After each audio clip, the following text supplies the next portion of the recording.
Hello everybody, Boxie Enigma here, hopefully you there. Welcome to yet another edition of the Boxie Breakdown, taking a look at the now first part of the Week 12 NFL picks against the spread. We're going to focus today on only the Thanksgiving games that the NFL is putting on for us. Now last week, if you remember, we went 5-1, which means this week we should go 5-1 again, right? Well, not exactly. You see, a lot of times in gambling, if you have a hot week, the next week you might not have as hot of a week. But I'm starting to think that maybe we're developing a pattern and maybe we'll come back, right? I mean, that's really all you can do. So let's hope. And let's get into these three games that are happening, the NFL's presenting to us this Thanksgiving. Now, looking at these games on paper, they don't really seem like very good matchups. I mean, three of the teams that are playing in each one of the games are 3-7 or worse, and three of the games are either 7-3 or better. Matter of fact, two of the teams with the NFL's best record, the Jets and the Patriots, are both being displayed this year during Thanksgiving. So you got to pick them, right? Well, that's where these point spreads come into play. So while we're not just picking these teams to straight up win, we're looking at the point spreads, and those really do dictate what picks we pick. With that being said, let's jump right into the first game. The Detroit Lions host the first game of the NFL every single Thanksgiving. There's tradition to watch the Detroit Lions get pummeled every single Thanksgiving, and I don't think this Thanksgiving will be any different because they are playing the New England Patriots, and while they may be statistically the best team against the spread, check your facts, it's 100% true. The New England Patriots right now, call them butter because they are on a roll. I realize that was a corny joke, and I also realized that the Colts did put quite a comeback up on the Patriots, which caused them not to cover last week. The Detroit Lions are not the Colts. I do realize the Detroit Lions mostly have given up at this point and realize that their season is over. Stafford's injured, and let's be honest, the other quarterback isn't going to be able to do as much. So, if you're looking at the spread, I expected a two touchdown spread, a 10-point spread. Instead, we got a 7-point spread. Do I think there's a chance to break even? Sure.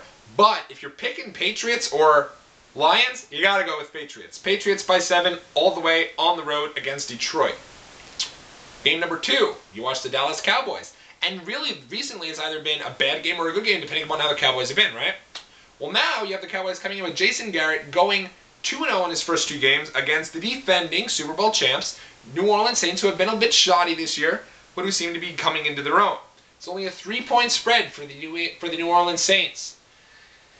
While Dallas looks like they've been doing pretty well, and honestly, had a great victory against the Giants, and last week had a good victory against the Lions, I think this week they come back down to earth. I really do. I don't think they're going to be doing too much against the Saints, and I think if you're picking between one of those 2 games, Saints by 3, you got to take it over the Cowboys. So I'm picking Saints on the road by 3 over the Cowboys. Cowboys are a good story. Sure, I'd like to see them run the table, go 9-7, and maybe breathe down teams' necks and be mathematically in there towards the end of the playoff race. I don't see it happening. Excuse me. Number 3, my New York Football Jets, who seem to give you a heart attack each and every week, barely squeak by teams as they get to the next team, heading home to take on the Cincinnati Bengals. And recently, the Bengals, every week, it's like, oh, Bengals got to break out. They're not going to lose again. They're not going to lose again. Well, here's the fact of the matter is this. The Cincinnati Bengals do not have a very good defense. Let's be honest here. While they have great wide receivers, and I honestly do think Carson Palmer is a decent quarterback, they have no defense whatsoever. I mean, Buffalo put up 49 last week. The Buffalo Bills, who were 2 weeks ago 0-8, 0 for the season, 0 in the AFC, 0 in the NFC, 0 in Canada. They were completely nothing, and they put up 49 points and defeated the Cincinnati Bengals last week. So this week, the Jets come in. They're 9-point favorites. It's a big spread. I know what you're thinking. Jets have not played good against bad teams. I think this is the week they finally break out. They're going to be preparing for New England. I really could see them starting to make a statement game here. Come out, go crazy on the Bengals. I go with the Jets at home, the final game against the Bengals, and I give them the points. 9 points. Go for it. That's all. Those are your 3 picks. Patriots by 7 on the road to the Lions. New Orleans on the road by 3 to the Cowboys. And the New York Jets by 9 over the Bengals at home. Thank you very much. I do appreciate you allowing me to come into your house this Thanksgiving specifically. The rest of the Thanksgiving weekend, I'll be coming with a couple of different updates, and I will eventually get to the rest of Week 12. thank you very much. I wish everyone a happy, a healthy, and a very good Thanksgiving. Spend time with your families.